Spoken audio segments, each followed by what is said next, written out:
பாருங்க இளநீ குடிக்க வந்தேன். ஹாய் சொல்லுங்க. உங்களை எல்லாம் பார்த்துட்டு இருக்கிறாங்க. நிறைய பேர் போன வாரம் கேட்டாங்க ரெகுலரா. உங்களை எல்லாம் பார்த்துட்டு இருக்கிறாங்க. உங்களுக்கு ரெகுலரா வியாபாரம் நடக்கும். நீங்க ஒன்றும் கவலைப்படாதீங்க. நல்லதுதான் நடக்கும்.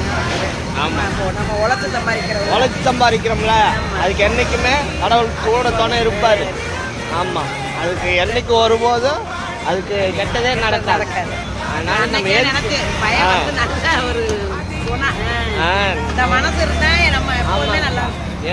நம்ம எந்த காரியத்துக்கு போனாலும் எப்படி போனாலும் நம்மளுக்கு என்னைக்குமே வெற்றியாக தான் இருக்கும். எதுவுமே மாற்றமே இல்லை. சரிங்களா? வச்சுட்டுமா? பாய் பாய் பாய் பாய் சொல்லிருங்க. ஏன் நம்ம இப்படி இருக்கோம், ஏன் எனக்கு இது நடக்க மாட்டேங்குது. பட் ஸோ அவங்க கிட்ட நெருங்கி பழக தான் தெரிஞ்சுது. நீ சந்தோஷமா இருக்கிறதுக்கு உனக்கு எதுவுமே தேவையில்லை. நீ ஜஸ்ட் நினைக்கணும் நான் சந்தோஷமா இருக்கணும், அவ்வளோதான்.